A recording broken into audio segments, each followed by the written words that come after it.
Welcome back serial lovers. தமிழ்ல exam எழுதுறதுக்கு குடும்பத்தோட கூட்டிட்டு போலான்னு இவங்க ஒரு பக்கம் பிளான போட்டா, போஸ் ஒரு பக்கம் பயங்கரமான கொடூரமான ஒரு பிளான போடுறாரு. நம்ம தாமரை ஒரு பக்கம் ஒரு பிளான போடுறாங்க. இந்த பிளான்ல எல்லாத்துலயும் இருந்து தப்பிச்சு நம்ம தமிழ் எக்ஸாம் எழுதிட்டு வந்தாங்களா இல்லையா அப்படிங்கறத இந்த எபிசோடு ப்ரமோ ப்ரொடிக்ஷன்ல நம்ம இன்னைக்கு பார்க்கலாம்.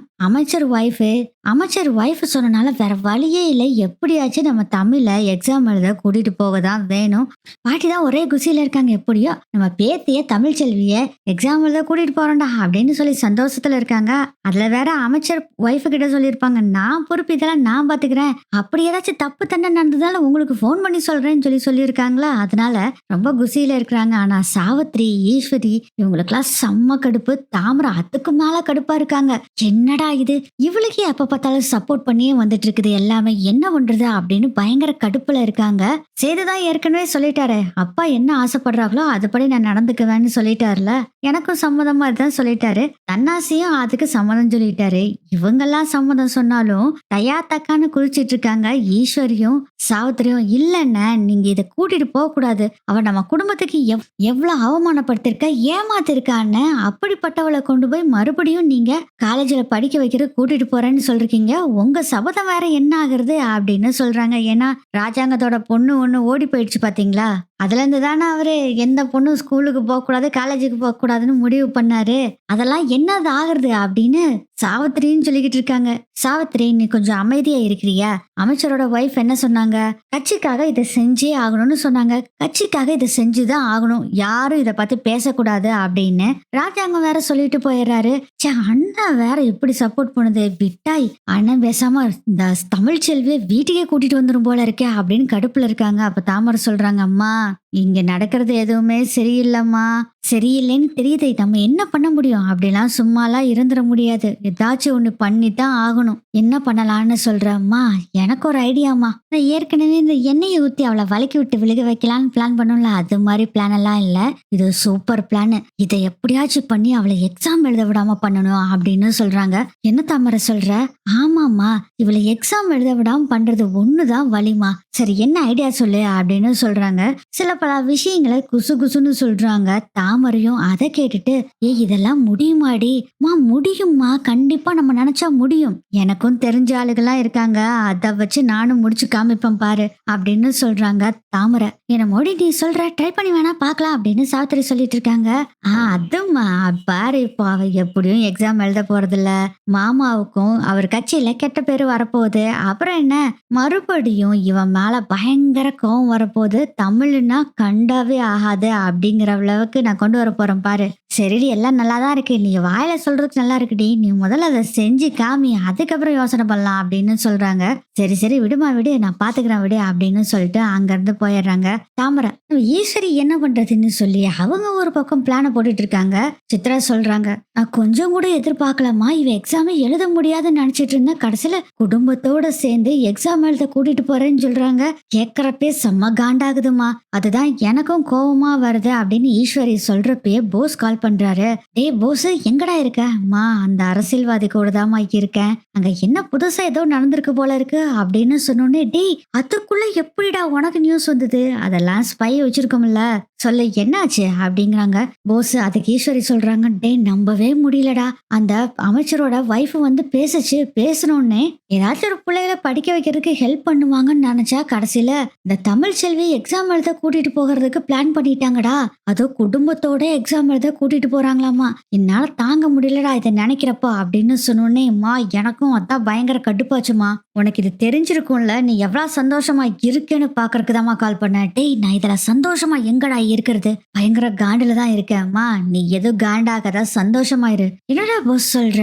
ஆமாமா, நான் ஒரு பிளான வச்சிருக்கேன், சாதாரண பிளான் எல்லாம் இல்லம்மா, எல்லாத்தையும் தூக்கி சாப்பிடுற மாதிரி ஒரு சூப்பர் பிளான் வச்சிருக்கேன், அந்த தமிழ் செல்வியை மட்டும் இல்ல குடும்பத்தோடவே பொட்டு தள்ளலான்னு பிளான் பண்ணிட்டேன் அப்படின்னு சொல்றாங்க. என்ன போஸ் சொல்லிட்டு இருக்கிற? ஆமாமா, அந்த ராஜாங்க எல்லாத்தையும் தெரியும் அந்த தமிழ் செல்வியும் சரி. அவங்க 2 பேத்தையும் விட்டா இனி வேலைக்கே ஆகாதும்மா. நான் முன்னுக்கே வர முடியாது. நீங்க 2 பேரும் ஷெட்யூல்ல உட்காந்துட்டு வாழ்க்கைய கடத்த வேண்டியதுதான். அதுக்கு தாம்மா பயங்கர பவர்ஃபுல்லான இந்த பிளான வச்சிருக்கேன். இதுல கண்டிப்பா அந்த ராஜாங்கமும் தப்பிக்க முடியாது. சேதுவும் சரி, தமிழும் சரி தப்பிக்க முடியாது. அதுக்கப்புறம் யாரு? நான் தான் அந்த வீட்டுக்கே ராஜாங்கம் அப்படின்னு சொல்றாங்க. டேய் கேட்கறதுக்கு எல்லாத்துக்குமே நல்லா இருக்குடா. சரியா மட்டும் நடக்கலைன்னு வச்சுக்கோ அவ்வளவுதான் நீ மாட்டின அப்படின்னு சொல்றாங்க. மா நான் அதுல இன்வால்வே ஆயிருக்க மாட்டேம்மா. என்னடா போஸ் சொல்ற? மா வெளியூர்ல இருந்து எல்லாம் ஆளா இருக்கிறேன். அப்படி மாட்டினாலும் அவனுங்க என்ன மாட்டி விட மாட்டானுங்க. நீ போட்டு எதுக்கு மனசை போட்டு குழப்பிட்டு இருக்க? நான் மாட்ட மாட்டேன். கவலைப்படாத. எப்பயுமே சக்சஸ் ஆகும்னு யோசனை பண்ண. கண்டிப்பா ராஜாங்கம் இந்த சமயம் தோத்துதான் போக போறான். எப்படியோ அவங்க அவமானப்பட்டா சரிடா. மா நீ லூசுத்தனமா செஞ்சிட்டு இருக்காதம்மா. அவங்கள அவமானப்படுற அளவுக்குலாம் அவங்க பாக்குறதுக்கு இருந்தா தானே. என்னடா போஸ் சொல்றா? ஆமாமா உங்ககிட்ட சொன்னாலாம் புரியாது. நான் பாத்துக்கிறேன் விடு அப்படின்னு சொல்லிட்டு போனை கட் பண்ணிடுறாங்க. மா என்னாச்சுமா அப்படின்னு கேட்கும். போஸ் என்னமோ இப்படி சொல்றான்டி. ஏதோ பெரிய ஒரு திட்டம் வச்சிருக்கானா போஸ். அதை செய்ய போறேன்னு சொல்றான் அப்படின்னு ஈஸ்வரி சொல்றதை கேட்டுட்டு சித்ரா சொல்றாங்க. என்னமோமா எப்படியோ சரி பிளான் இது சக்சஸ் ஆனா சரி. அந்த தமிழ் செல்வி எக்ஸாம் எழுதக்கூடாது அவ்வளவுதான் அப்படின்னு சொல்லிக்கிட்டு இருக்காங்க. அப்ப ஈஸ்வரி சொல்றாங்க. இல்லடி இவன் வேற ஏதோ பிளான சொல்றான். எனக்கு என்னமோ பயமா இருக்குது.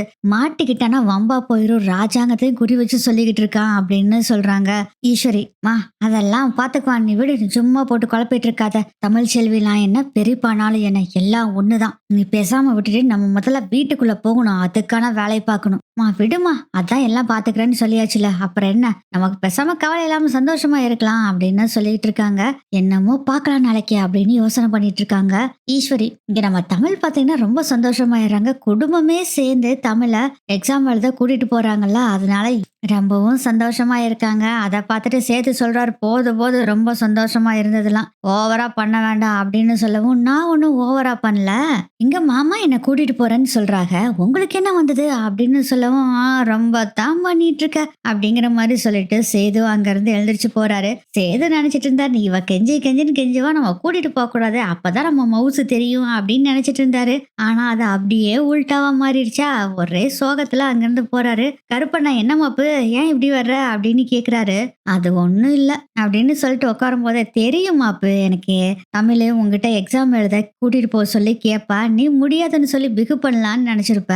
ஆனா இது எல்லாமே உள்டாவா நடந்துருச்சுன்னு சோகமா இருக்கு எனக்கு தெரியுது மாப்பு அப்படின்னு உடனே அம்மா கொஞ்சம் பேசாம போயிரு நானே கடுப்புல இருக்கிறேன் அப்படின்னு சொல்றாரு. அதான் ஐயாவே சொல்லிட்டாங்க அதுக்கப்புறம் நீ எதுக்கு கடுப்புல இருக்க அப்படின்னு சொல்லவும், நான் அப்பா சொல்லிட்டாருன்னு ஒரே ஒரு காரணத்துக்காக தான் அவளை கூட்டிட்டு போறதுக்கு சம்மதிச்சா அப்படின்னு சேது சொல்லிக்கிட்டு இருக்காரு. தமிழ்ச்செல்வி ரொம்ப சந்தோஷமா எக்ஸாம் எழுதுறதுக்காக பயங்கரமா படிச்சுக்கிட்டு இருக்காங்க. இங்க நம்ம தாமரை என்ன பண்ணிட்டு இருக்காங்கன்னா, அவங்களுக்கு தெரிஞ்ச ஒரு ஆளை கூப்பிட்டு சில பல விஷயங்களை போன்ல சொல்றாங்க. அதை கேட்டுட்டு மேடம் நான் பண்றேன் எனக்கு ஒன்றும் ப்ராப்ளம் இல்லை. ஆனா ஏதாச்சும் நான் மாட்டிட்டேன்னா நீங்களும் சேர்ந்துதான் மேடம் மாட்டுவீங்க.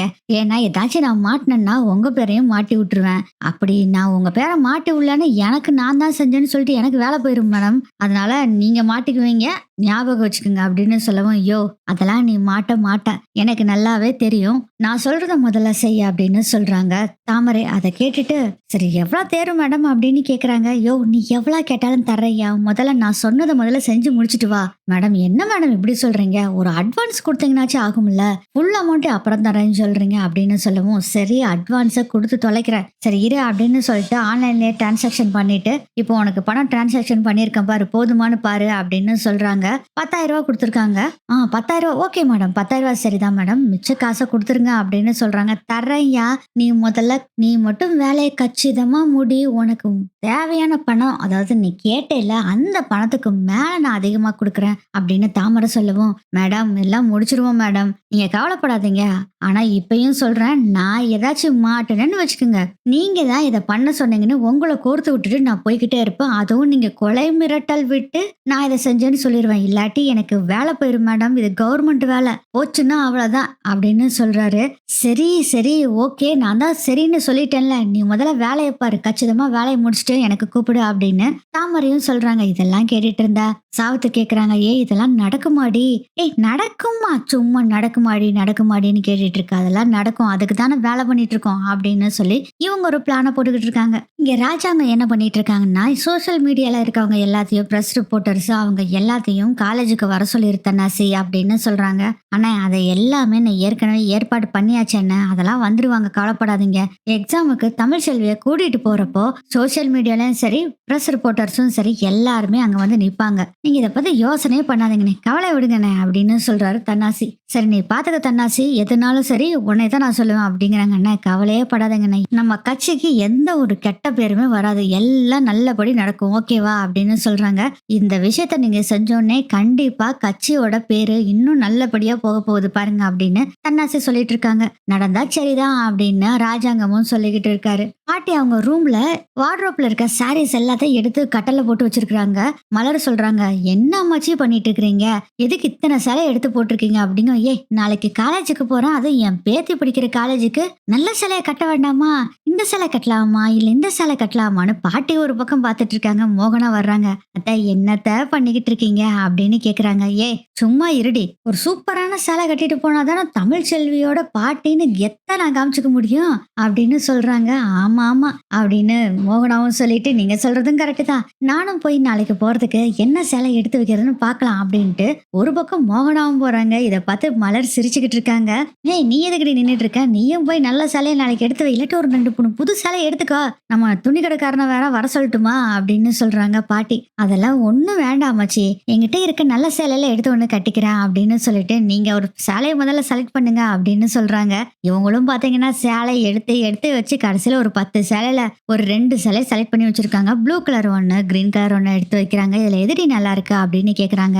அம்மாச்சி பேசாம நீங்க ப்ளூ கலர் சேலையவே கட்டுங்க அம்மாச்சி, சூப்பரா இருக்கும் அப்படின்னு சொல்றாங்க. சேலை எல்லாத்தையும் எடுத்து வச்சுட்டு மலர் கூட்டிட்டு அப்படியே காத்தாட வந்து உட்காந்துருக்காங்க. வெளியே வீட்டுல பேக் சைடு தான் உட்காந்துட்டு இருக்காங்க. நேரா அவுட் ஹவுஸ் தெரியும்ல, அங்க அப்படின்னு நின்று பார்த்துட்டு இருக்கும்போது அப்பதான் வர்றாரு. வெளியே போயிட்டு எங்க போயிட்டு வர்றாரு சேது. வண்டி விட்டு இறங்கணும்னா டே பேராண்டி இங்க கொஞ்சம் வாடா அப்படின்னு சொல்லி சேதுவை கூப்பிடுறாங்க. அதான் வர்றா அப்பதா அப்படின்னு சொல்லிட்டு சேது வந்து, என்னாச்சா அப்பதா என்ன கூப்பிடுறீங்க? ஆமாண்டா நாளைக்கு எக்ஸாமுக்கு கூட்டிட்டு போறோம்ல தமிழ் செல்வியே. ஆமா அதுக்கு என்ன இப்போ? டேய் என்னடா சட்டை போட போற, நான் ஒரு ஐடியா சொல்லட்டுமா, தமிழ் செல்வி என்ன கலர் ட்ரெஸ் போடுறாளோ அதே கலர்ல நீ சட்டையும் போட்டுக்கிறியா அப்படிங்கும். அப்பத்தா கடுப்பேத்தாத அப்பத்தா, நானே இதெல்லாம் வேண்டா வெறுப்பாதான் பண்ணிக்கிட்டு இருக்கேன், அப்பா சொன்னாகன்னு ஒரே ஒரு காரணத்துக்காக தான் இதெல்லாம் பண்ணிட்டு இருக்கேன், என்கிட்ட கடுப்பேத்திட்டு இருக்காது அப்படின்னு சொல்லவும், டேய் முட்டா பையல, உங்க அப்பாக்காக தான்டா இதெல்லாம் செய்யறது, நீயும் உன் சம்சாரமும் ஒரே கலர் ட்ரெஸ் போட்டுட்டு வந்தா தானே இங்க பாரு இன்னும் புருஷன் பொண்டாட்டி எவ்வளவு அந்யூன்யமா இருக்காங்கன்னு சொல்லிட்டு உங்க அப்பாக்கு நல்ல பேர் வரும் அப்படின்னு சொல்லவும், ஓ நீ அப்படி வர்றியா, இதுவும் நல்லா தான் இருக்குது அப்படின்னு சொல்றாரு சேது. இருந்தாலும் அவ கூட நான் மேட்ச்க்கு மேட்ச் போட்டு வரதுல எனக்கு பிடிக்கல அப்பதா அப்படின்னு சொல்லவும், டேய் பத்திரிக்கையில இருந்தெல்லாம் வரப்போறாங்கடா, போட்டோலாம் பிடிப்பாக, நீயும் தமிழ் செல்வியும் ஒரே மாதிரி ட்ரெஸ் போட்டுட்டு எக்ஸாம் எழுத தமிழ் செல்வியை நீ கூட்டிட்டு வந்தேன்னு வச்சுக்கோ, எல்லாருமே என்ன நினைப்பாக தெரியுமா, பரவாயில்லையே ராஜாங்கத்தோட குடும்பத்துல அந்த பொம்பளை பிள்ளைய படிக்க வைக்கிறது மட்டும் இல்லாம புருஷன் பொண்டாட்டி எவ்வளவு அந்யூன்யமா இருக்காக அப்படின்னு, உங்க அப்பாவுக்கும் கட்சிக்கும் தானே நல்ல பேரு அப்படின்னு பாட்டி ஒரு பிட்ட போடுது. அதையும் நம்பிக்கிட்டு, ஆமா நீ சொல்றது கரெக்ட் தான் அப்பதா, நான் அப்படியே செஞ்சுக்கிறேன் அப்படின்னு சேதுவும் சொல்றாங்க. சொல்லிட்டு நான் கிளம்புறேன் அப்படின்ட்டு அங்க இருந்து போயிடுறாரு. மலர் சொல்றாங்க, அம்மாச்சி பயங்கரமான ஆளு அம்மாச்சி நீங்க, என்னடி சொல்ற, எப்படி பேசி மாமாவை கவுத்தீங்க பாத்தீங்களா அப்படிங்க. ஆமாண்டி, இவன் ஏதாச்சும் வம்பு பண்ணி நான் வர முடியாதுன்னு சொல்லிடுவானு பயந்துகிட்டு தான் ஒரு பிட்ட போட்டேன், இப்படியே விட்டோம்னா அவங்க 2 பேரும் எப்பதாண்டி ஒன்னா சேருது, அதனாலதான் கொஞ்சம் கொஞ்சமா சேரட்டும்னு இது மாதிரி ஒரு பிட்ட போட்டுக்கிட்டே இருக்க வேண்டியதா. நாளைக்கு வர்றப்போ தமிழ் செல்வியும் சேதுவும் ஒரே மாதிரி கலர் ட்ரெஸ் போட்டுட்டு வர போறாங்க, பாக்குறதுக்கே கண்கொள்ளா காட்சியா இருக்க போகுது அப்படின்னு சொல்றாங்க. ஆமா அம்மாச்சி நீங்க சொல்றது கரெக்டு தான், சேது மாமா கிட்ட நிறைய மாற்றங்கள் இருக்கு அம்மாச்சி, ஆனா தமிழு தான் கொஞ்சம் இது பண்ணிட்டு இருக்கிறாங்க அப்படின்னு சொல்றாங்க. அட அதெல்லாம் இல்லடி, தமிழுக்கும் அவன் மேல விருப்பம் இருக்கதான் செய்யுது, ஆனா அந்த சேது தான் சும்மா இருக்கானா, ஏதாச்சும் ஒண்ணு இழுத்து விட்டுட்டு சண்டையை வச்சுக்கிட்டு இருக்கிறான், என்ன பண்ணுவா, அப்புறம் அவளுக்கும் கோவம் வரத்தானே செய்யும் அப்படின்னு பேசிக்கிட்டு இருக்காங்க. இங்க வீட்டுக்குள்ள வர்றாரு சேது. தமிழ் உட்காந்து படிச்சிட்டு இருக்காங்க. அப்போ எப்படி கேட்கறது அப்படின்னு ஒரே யோசனை பண்றாரு. ஆஹா இதெல்லாம் வேலைக்கு ஆகாது அப்படின்னு சொல்லிட்டு நேரா வண்டி எடுத்துட்டு வெளிய போறாரு. கடைக்கு போய் துணி கடைக்கு தான் போறாரு. எங்க புருஷன் பொண்டாட்டி 2 பேரும் மேட்சுக்கு மேட்சா போடுற மாரி ஒரு சேலையும் வேஷ்டி சட்டையை எடுத்து போடுங்க அப்படின்னு சொல்றாரு. சேது அதே மாதிரி பாத்தீங்கன்னா மேட்ச்க்கு மேட்சா எடுத்து போடுறாங்க. அதுல ஒரு சேலையும் வேஷ்டி அதுக்கப்புறம் சட்டை 3 எடுத்துக்கிட்டு அங்கிருந்து கிளம்பி வர்றாரு. நைட்டு ஒரு 10:10 ஆயிருது. அப்பயும் கூட படிச்சுக்கிட்டு தான் இருக்காங்க தமிழ். இந்தா அப்படின்னு சொல்லி அந்த பைய குடுக்குறாங்க. என்னது இது அப்படின்னு கேக்குறாங்க.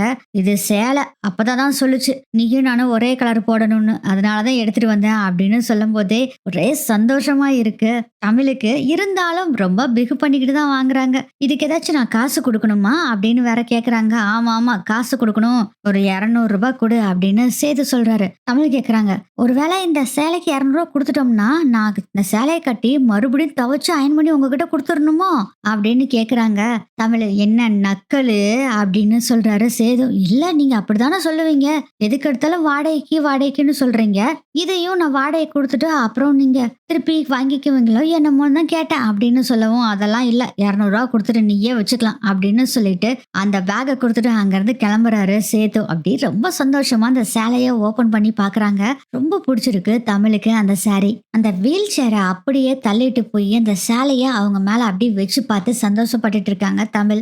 எக்ஸாமுக்கு படிக்கிறத விட்டுட்டு இதை பார்த்துட்டு இருக்கிறாங்க. அதை பாக்குறாரு சேது. போதும் போதும் எல்லாம் பார்த்தது போதும், முதல்ல போய் படிப்போ அப்படின்னு சொல்றாரு சேது. எங்களுக்கு தெரியும் தெரியும் அப்படின்னு சொல்லிட்டு அப்படியே சிரிச்சுக்கிட்டே இந்த சேலைய மறுபடியும் அந்த பேக்குக்குள்ள வச்சுட்டு படிச்சிட்டு இருக்காங்க. படிச்சாலும் சரியா ஞாபகம் படிப்புக்கே போக மாட்டேங்குது. சேது சேரி வாங்கிட்டு வந்து கொடுத்தாருல, அதுலயே ஞாபகமா இருக்காங்க. தமிழ் அப்ப சொல்லிக்கிறாங்க, இல்ல இல்ல டிஸ்ட்ராக்ஷன் இருக்கவே இருக்கக்கூடாது, நம்ம முதல்ல படிக்கணும், அதுக்கப்புறம் தான் எல்லாமே அப்படின்னு சொல்லிட்டு தமிழ படிச்சுக்கிட்டு இருக்காங்க. ரொம்ப நேரம் 1 மணி வரைக்கும் படிக்கிறாங்க. அதுக்கப்புறம் போய் படுத்து தூங்கிடுறாங்க. காலையில ஆகுது. 5 மணிக்கே மலர் எழுந்திருச்சு வந்து நம்ம தமிழ் வீட்டு கதவை தட்டுறாங்க. கதவை தட்டிட்டு இருக்கிறத பாக்குறாரு சேது. கட்டல தானே வெளியே படுத்திருப்பாரு. சேது சொல்றாரு, என்னாச்சு கதவை தட்டிட்டு இருக்க அப்படின்னு கேக்குறாரு மலர்கிட்ட. இல்ல தமிழை எழுப்புறதுக்கு தான் கதவை தட்டிட்டு இருக்க மாமா. மாமா அவ எழுந்திருச்சு படிக்கணும், அதுக்கப்புறம் குளிச்சு ரெடி ஆகணும்ல மாமா.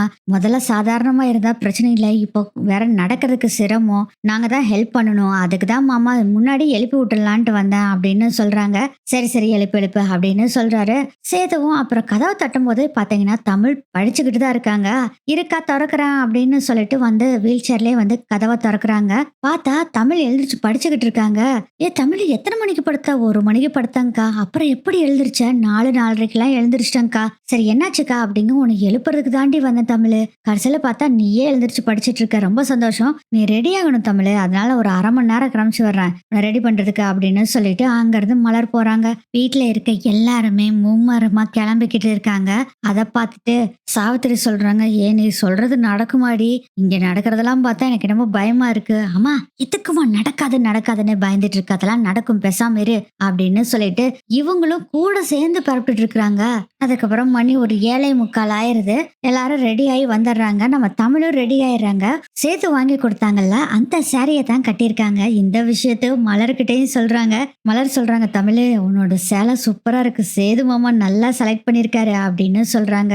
சேது தமிழ் சாரிக்கு மேட்சா ஷர்ட் எடுத்திருக்காருல, அந்த ஷர்ட் வேஸ்டில போட்டுட்டு வர்றாரு. மாமா மேட்சுக்கு மேட்சா சூப்பரா இருக்குது மாமா அப்படின்னு தமிழ் சொல்றாங்க. அப்பதான் சொல்லிச்சிருந்தா இதெல்லாம் செஞ்சேன், இல்லாட்டி நான் எதுக்கு செய்ய போறேன் அப்படின்னு சொல்லிட்டு அங்கிருந்து போறாரு சேது. இதெல்லாம் நினைச்சு ரொம்ப ஃபீல் பண்றாங்க தமிழை விடு, எல்லாம் மாமா மாறிடுவாரு அப்படின்னு மலர் சொல்லிட்டு இருக்கிறாங்க. அதுக்கப்புறம் எல்லாருமே கிளம்பி நம்ம தமிழை கூப்பிட்டுக்கிட்டு காலேஜுக்கு போலான்னு சொல்லிட்டு தமிழையும் கூட்டிட்டு வந்து வண்டியில ஏத்தலான்னு நிக்கும் போது பாத்தீங்கன்னா ஒரு கார் வருது. பார்த்தா பிரஸ்ன்னு போட்டிருக்கு. நேரா வந்து ஒரு ரிப்போர்ட்டர் இறங்குறாரு. அவர் என்ன சொல்றாருன்னா, சார் ஆக்சுவலா நீங்க வண்டியில உங்க மருமகளை கூட்டிட்டு போகிறதுக்கு முன்னாடியே போட்டோ எடுக்க சொல்லி அமைச்சர்கிட்ட இருந்து ஆர்டர் வந்திருக்கு சார், அதனாலதான் போட்டோ எடுக்க வந்தோம் அப்படின்னு சொல்லி அந்த ரிப்போர்ட்டர் சொல்றாங்க. அப்படியா, சரி சரி இருங்க, குடும்பத்தோட எல்லாரும் நில்லுங்க போட்டோ எடுத்துக்கலாம் அப்படின்னு சொல்றாங்க. சேது பாத்தீங்கன்னா நம்ம தமிழ் பக்கம் நிக்காம கருப்பண்ணா இருக்காருல அவரு பக்கத்துல போய் நிக்கிறாங்க. அதை பார்த்தா பிரஸ் ரிப்போர்ட்டர் சொல்றாங்க, சேதுவை பார்த்துட்டு, சேது சார் வந்து உங்க ஒய்ஃப் கிட்ட நில்லுங்க அப்படின்னு சொல்றாரு அந்த ரிப்போர்ட்டர். வேற வழி இல்லாம கடைசியில வந்து தமிழுக்கு பின்னாடி பக்கம் வந்து நிக்கிறாரு. சேது, சார் என்ன சார் இப்படி கையை கட்டி நின்னுட்டு இருக்கிறீங்க, உங்க மனைவி தோள் மேல கையை வைங்க சார் அப்படின்னு சொல்றாங்க. கடுப்பாகிறாரு சேது. தம்பி சொல்றாங்கல்ல கை வை அப்படின்னு சொல்றாரு. ராஜாங்கம் சரிப்பா அப்படின்னு சொல்லிட்டு தமிழ் ஷோல்டர்ல கைய வச்சு போட்டோ எடுக்கிறாங்க. எல்லாரும் ரொம்ப குஷியா இருக்காங்க. பாட்டி தான் செம்ம குஷியில இருக்கிறாங்க. இது எல்லாத்தையும் தூரத்துல இருந்து பார்த்துட்டு இருக்காங்க ஈஸ்வரியும் சித்ராவும். ஈஸ்வரி சித்ரா 2 பேரும் ஆக்சுவலா இவங்க கூட எக்ஸாம் எழுத கூட்டிட்டு போறாங்களே இந்த குடும்பத்து கூட போகல. ஏன்னா ஏற்கனவே சொல்லியிருப்பாரு போஸ், நீங்க யாரும் அதுல கலந்துக்காதீங்க, இல்லாட்டி உங்க உயிருக்கு உத்தரவாதம் இல்லைன்னு சொல்லியிருப்பாரு. சோ இவங்க 2 பேரும் காய்ச்சலையா அப்படின்னு சொல்லிட்டு ஈஸ்வரி படுத்துக்கிறாங்க. அவங்களுக்கு துணையா நான் இருக்கணும்னு சொல்லிட்டு சித்ராவும் இருந்துக்கிறாங்க. சாவித்திரி கிட்ட தாமரை சொல்லிட்டு இருக்காங்கம்மா, எனக்கு என்னமோ சந்தேகமா இருக்குதுமா, அந்த ஒரு குடும்பம் ஏதோ ஒரு பிளான போட்டுருச்சோ அப்படின்னு சொல்லவும், எப்படி சொல்ற? இல்ல, இந்த ஈஸ்வரி அத்தையும் சித்ரா 2 பேரும் வரல, எனக்கு என்னமோ தப்பா தோணுதுமா, அதுக்கு வரலன்னா ஏதோ ஒரு வம்ப இழுக்கும் போல இருக்குதே தோணுதே அப்படின்னு சொல்லவும், சீச்சி அதுக்கு நிஜமானே காய்ச்சலாமா ஈஸ்வரிக்கு, அதான் படுத்திருக்கா சித்ரா இவளுக்கு துணையா இருக்குது அப்படின்னு சொல்றாங்க. சாவித்திரி எனக்கு என்னமோ நம்புற மாதிரி இல்ல, சரி பாப்போம் என்னதான் பண்றாங்கன்னு அப்படின்னு சொல்லிட்டு அவங்களும் அங்கிருந்து கிளம்புறாங்க. இப்ப பாத்தீங்கன்னா வீட்டுல இருக்க எல்லாருமே கிளம்புறாங்க எக்ஸப்ட் போஸ், ஈஸ்வரி, சித்ரா. இவங்க 3 பேரை தவிர எல்லாருமே வீட்டுல இருந்து கிளம்பி கார்ல போய்கிட்டு இருக்காங்க. இவங்க கிளம்பி போனோடனே ஈஸ்வரி டபக்குன்னு எழுந்திரிச்சு உட்காந்துக்கிறாங்க. உடனே போஸுக்கு கால் பண்ணி, டேய் அவங்க கிளம்பிட்டாங்கடா, நீ தான் அவங்க கிளம்பணும்னு எனக்கு இன்ஃபார்ம் பண்ண சொன்னேல, அதனால தாண்டா பண்றேன் அப்படிங்கிறாங்க. சரிம்மா போனை வேணும் அப்புறம் பேசுறேன் அப்படின்ட்டு போனை கட் பண்ணிடுறாங்க. ராஜாங்கம் குடும்பத்துல இருக்க எல்லாருமே வண்டியில கிளம்பி போறாங்க. ஃபர்ஸ்ட் வண்டியில பிரஸ் ரிப்போர்ட்டரும் போய்கிட்டு இருக்காரு. செகண்ட் வண்டியில ராஜாங்கம், அதுக்கப்புறம் தமிழ், சேத்து, பாட்டி, மோகனா எல்லாம் போறாங்க. செகண்ட் வண்டியில மலரு, சித்ரா, தாமரை இவங்க எல்லாரும் போறாங்க. அப்புறம் கருப்பண்ணன் தான் டிரைவ் பண்ணிட்டு போயிட்டு இருக்காரு. ஆறுமுகம், கண்மணி முதல் கொண்டு எல்லாருமே அந்த வண்டியில தான் போறாங்க. ஆறுமுகம், கண்மணி 2 பேரும் ஏற்கனவே அவங்க வீட்டுக்கு போகணும்னு சொல்லி ஆறுமுகம் போயிருப்பாரு. கொஞ்ச நேரம் 2-3 நாள் இருந்துட்டு ஆறுமுகம், கண்மணி 2 பேரும் மறுபடியும் வீட்டுக்கு வந்திருப்பாங்க. அவங்களே வண்டியில தூக்கி போட்டுட்டு இவங்க எல்லாம் கிளம்பி போய்கிட்டு இருக்காங்க. போஸ் என்ன பண்றாருன்னா, அவங்க ஒரு கூன்ஸ் எல்லாம் செட் பண்ணி வச்சிருக்காரு. அந்த கூன்ஸ் கிட்ட கூப்பிட்டு, டேய் அவங்க கிளம்பிட்டாங்களாமா, நீங்க உங்க வேலையை ஸ்டார்ட் பண்ணுங்கடா அப்படின்னு சொல்றாங்க.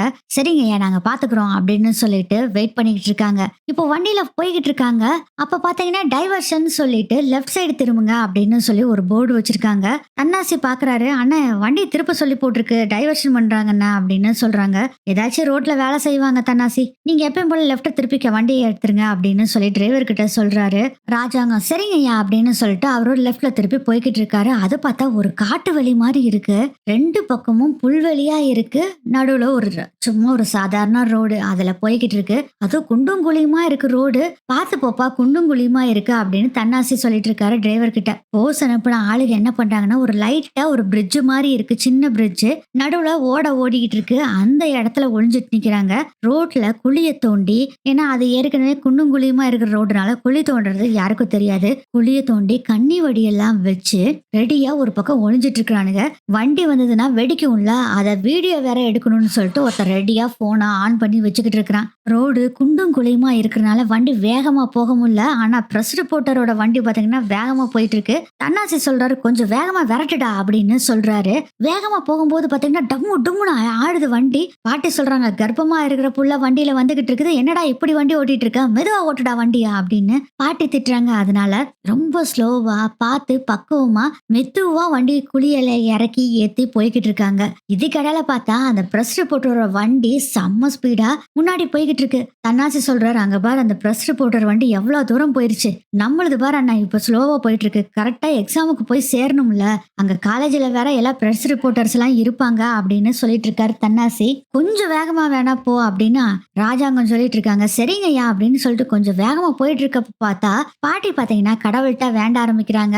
அவங்க குலதெய்வத்தையும் சீலக்காரமா எல்லாத்தையும் வேண்டி, நீங்க தான் எங்களை நல்லபடியா கூட்டிட்டு வரணும் அப்படின்னு வேண்டிக்கிட்டு இருக்காங்க. ஏன்னா குண்டும் குழியுமா இருக்குது, கர்ப்பமா இருக்கிற புள்ள வேற இருக்குது, இவன் குண்டும் குழியில இப்படி வண்டி ஓட்டிட்டு இருக்கானேன்னு சொல்லி கடவுள்கிட்ட வேண்டிட்டு இருக்கா. அந்த செகண்டே பாத்தீங்கன்னா எங்க இருந்து இந்த ஆடுகள்லாம் வந்ததுன்னே தெரியாது. குடு குடு குடு குடுன்னு வேகமா வந்து ரோட்டை மறைச்சு நின்னுக்குச்சு.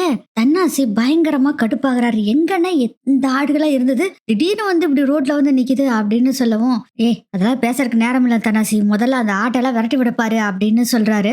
டிரைவரை இறங்கி அந்த ஆட்டெல்லாம் விரட்டி விட சொல்றாங்க. அதே சமயத்துல கரெக்டா அந்த பிரஸ் ரிப்போர்ட்டரோட வண்டியும் அந்த கண்ணி வெடி வச்சிருக்காங்கல்ல அதுக்கு பக்கத்துல போயிடுச்சு. இங்க டிரைவர் இறங்கி அந்த ஆட்டெல்லாம் துரத்தி துரத்தி விட்டுட்டு இருக்காரு. கரெக்டா அந்த கண்ணி வெடி இருக்கிற இடத்துக்கு வண்டி ரீச் ஆயிருது. வண்டியும் மூவ் ஆகுது. கரெக்டா கண்ணி வெடி மேல அந்த வண்டி போகும்போது படார்னு வெடிச்சு சதறுது. அப்பதான் அந்த டிரைவர் ஆட்டையெல்லாம் துரத்தி விட்டுட்டு இருக்காரு. அந்த வண்டி வெடிச்ச சத்தத்தை பார்த்து எல்லாருமே பயங்கர அதிர்ச்சி ஆயிடுறாங்க.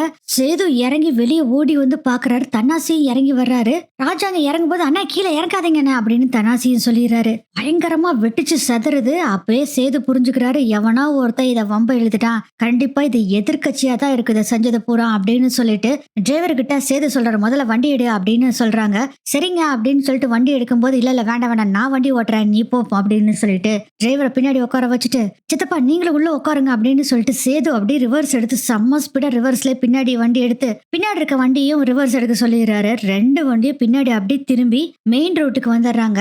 அப்போ உடனே இந்த விஷயத்த போலீஸ் கிட்ட இன்ஃபார்ம் பண்ண சொல்லி சேது சொல்லிடுறாரு. தன்னாசியும் இன்ஃபார்ம் பண்ணிடுறாரு போலீஸ்க்கு. சேது மெயின் ரோட்ல கொண்டு வந்து இவங்களை எல்லாத்தையும் இறக்கி விட்டுட்டு இன்னொரு வண்டியில மலரு, தாமரை, சாவித்திரி எல்லாம் இருக்காங்கல்ல, அவங்களை எல்லாத்தையும் ராஜாங்கம் இருக்கிற வண்டியில போய் உட்கார சொல்லிட்டு நீங்க இங்கேயே இருங்க நான் வந்துடுறேன்னு சொல்லிட்டு வண்டி எடுத்துட்டு வேகமா அந்த வண்டி வெடிச்சது பாருங்க அந்த இடத்துக்கு போறேன்ட்டு போறாரு. கூடவே தன்னாசியும் கிளம்பி போறாங்க.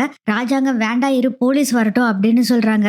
இல்லைங்கப்பா, ஏதாச்சும் உயிருக்கு போராடிட்டு இருந்தாங்கன்னா அவங்கள உடனே காப்பாத்தணும்ல, அதனாலதான் அப்படின்னு சொல்லிட்டு வேகமா அவரும் போறாரு. கரெக்டா அவர் நினைச்ச மாதிரியே அந்த குண்டு வெடிப்புல அடிபட்டு இருக்க பிரஸ் ரிப்போர்ட்டர் டிரைவரும் உயிருக்கு போராடிக்கிட்டு இருக்காங்க. அவங்கள தூக்கி வண்டிக்குள்ள போட்டுக்கிட்டு வேகமா வண்டி எடுத்துட்டு கிளம்புறாரு. மறுபடியும் ரிட்டர்ன் மெயின் ரோட்டுக்கு வந்துட்டு அப்புறம் டாக்டர் கிட்ட கூட்டிட்டு போலான்ட்டு வண்டி எடுத்துட்டு போகும்போதே பாத்தீங்கன்னா இவங்க ஏற்கனவே ஆம்புலன்ஸ்க்கு கால் பண்ணியிருந்தாங்கல்ல, அந்த ஆம்புலன்ஸும் வந்துருது. அதனால அந்த வண்டியில இருந்த பிரஸ் ரிப்போர்ட்டரையும் டிரைவரையும் தூக்கி ஆம்புலன்ஸ்ல அனுப்பிச்சு விட்டுறாங்க ஹாஸ்பிட்டலுக்கு. இப்ப என்ன பண்றது அப்படின்னு குழப்பத்துல இருக்கும்போது போலீஸும் வந்துடுறாங்க. நடந்த விஷயத்த பூரா சொல்றாங்க.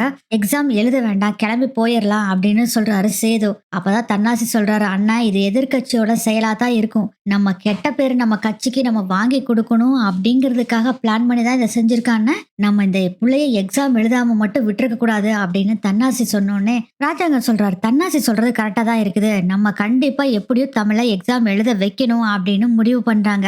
ராஜாங்க இந்த விஷயத்த சொன்னோடனே சேதுவும் சரி அப்பா சொல்லிட்டாரு சரி செஞ்சிடலாம் அப்படின்னு முடிவு பண்ணிடுறாங்க. போலீஸ் கிட்ட இப்ப என்ன பண்ணலாம் அப்படின்னு கேக்குறப்போ ஒன்னும் பிரச்சனை இல்லை, நாங்க உங்களுக்கு பந்தோபஸ்து கொடுக்குறோம், நீங்க உங்க ஒய்ஃபை எக்ஸாம் எழுத கூட்டிட்டு போங்க, குடும்பத்தோட போங்க, நாங்களும் கூடவே வர்றோம் அப்படின்னு சொல்லிடுறாங்க. ராஜாங்கத்துக்கிட்ட சேது சொல்றாரு, அப்பா பந்தோபஸ்துக்கு போலீஸ் வர்றேன்னு சொல்றாங்க, பாதுகாப்பா இருக்கும் போலாமா அப்படின்னு கேட்கும். அதான் போலான்னு சொல்லியாச்சேடா, போலாம் வாங்க அப்படின்னு சொல்லிடுறாங்க. அதுக்கப்புறம் போலீஸ் பாதுகாப்போட வண்டி அங்கிருந்து கிளம்புது. நடந்த விஷயத்தை எல்லாத்தையும் அந்த ரவுடி பசங்க போஸுக்கு கூப்பிட்டு சொல்றாங்க. போஸ் பயங்கர கடுப்பாகிறாரு, ஏண்டா இது ஒண்ணும் கூட உங்களால ஒழுங்கா பண்ண முடியாதா, என்னடா இப்படி பண்ணி வச்சிருக்கீங்க அப்படின்னு சொல்லுவோம். ஐயா நாங்க என்னையா பண்றது, நாங்கெல்லாம் ரெடியா தான் கண்ணி வெடியெல்லாம் வச்சு இருந்தோம், ஆனா அவங்க வர்றதுக்கு பதிலா வேற ஒரு வண்டி வந்துருச்சுயா, நாங்க என்ன பண்ண முடியும் அப்படின்னு சொல்றாங்க. சே சொதப்பிருச்சே அப்படின்னு செம்ம கடுப்புல இருக்காங்க. அதுக்கப்புறம் இதை கூப்பிட்டு ஈஸ்வரி கிட்ட இந்த விஷயத்த சொல்றாங்க. அதை கேட்டு ஈஸ்வரி செம்ம கடுப்பாகிறாங்க. நான் ஏற்கனவே சொன்னேன்லடா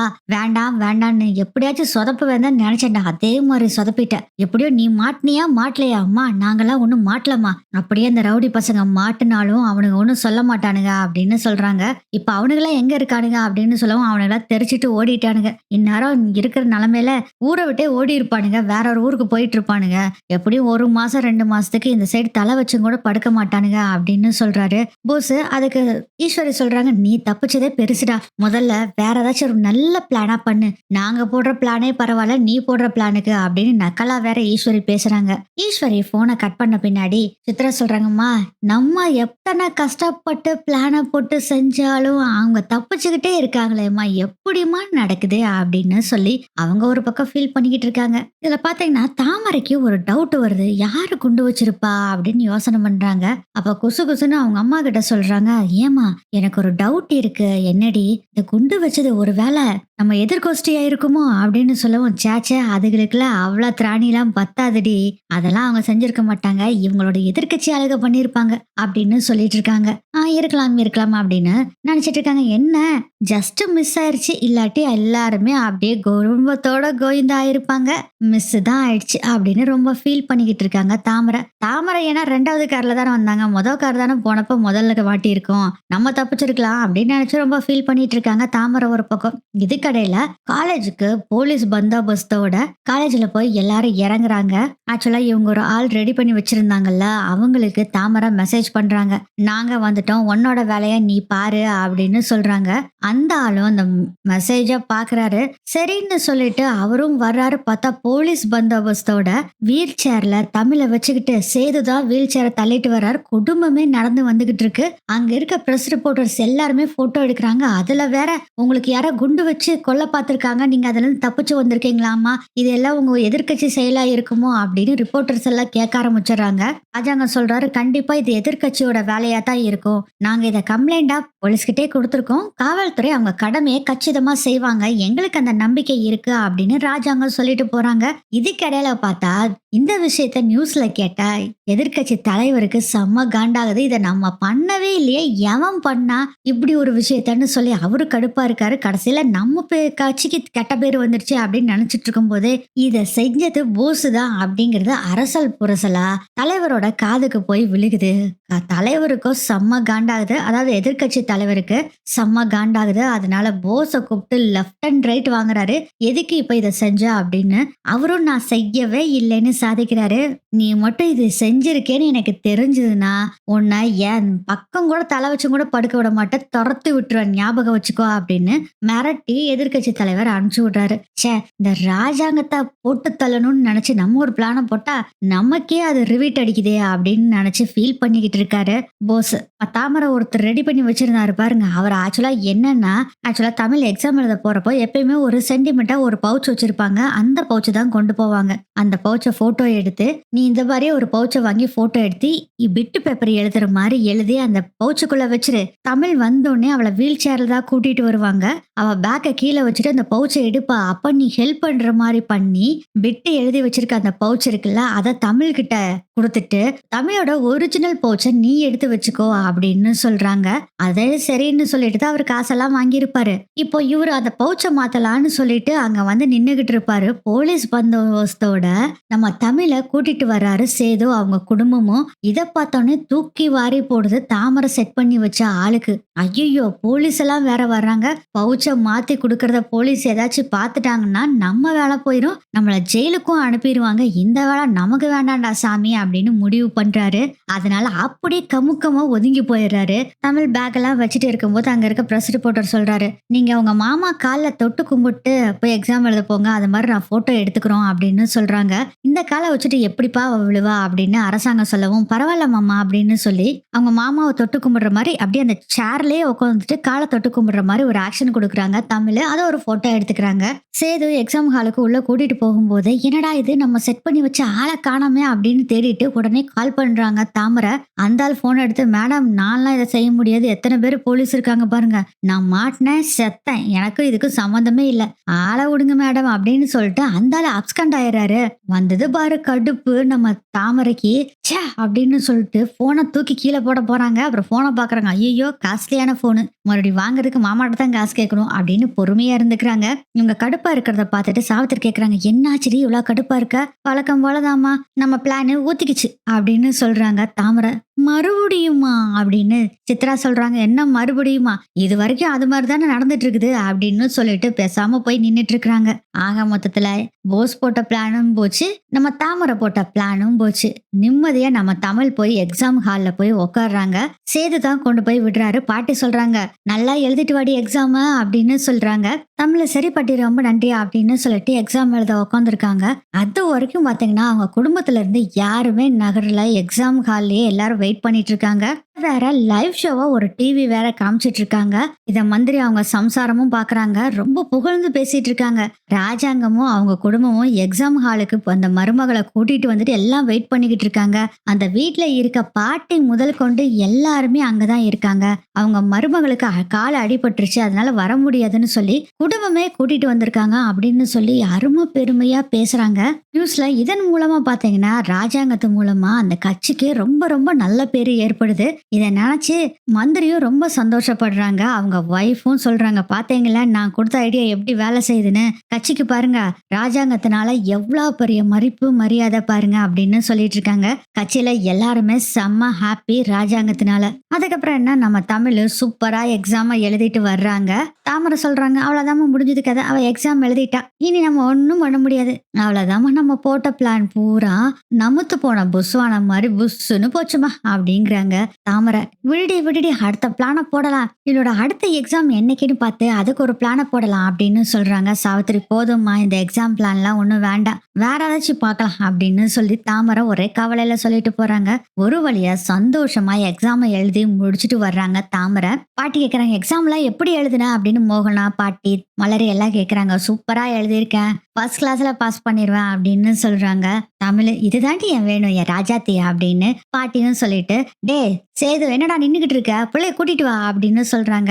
சேதுவும் வந்து போலாமா அப்படின்னு கேட்டுட்டு வீல் சேர்ல தமிழ அப்படி தள்ளிட்டு வர்றாங்க. கூடவே ராஜாங்கம், தன்னாசி எல்லாம் நடந்து வர்றாங்க. அங்க இருக்கவங்க எல்லாருமே, "சூப்பர் தலைவா, நீதான் செம்ம தல" அப்படின்னு சொல்லி எல்லாருமே கோஷமிட ஆரம்பிச்சிடுறாங்க. இதெல்லாம் பார்த்துட்டு தன்னாசி சொல்றாரு, "அண்ணன், நமக்கு கட்சிக்கு கெட்ட பேரு வந்தது பாருங்க, அது உங்கனால ஃபுல்லா தொடச்சி எடுக்கப்பட்டுருச்சுன்னு. நம்ம கட்சிக்கு நீ எப்பயுமே நல்ல எதிர்காலம் தான்" அப்படின்னு சொல்லிட்டு இருக்காங்க. ரொம்ப சந்தோஷமா இருக்கார் ராஜாங்கமும். எப்படியோட நம்ம எக்ஸாம் எழுதிட்டோம் அப்படின்னு சந்தோஷத்துல தமிழும் இருக்காங்க. இப்படித்தான் இந்த எபிசோட் நகரும்னு நினைக்கிறேன்.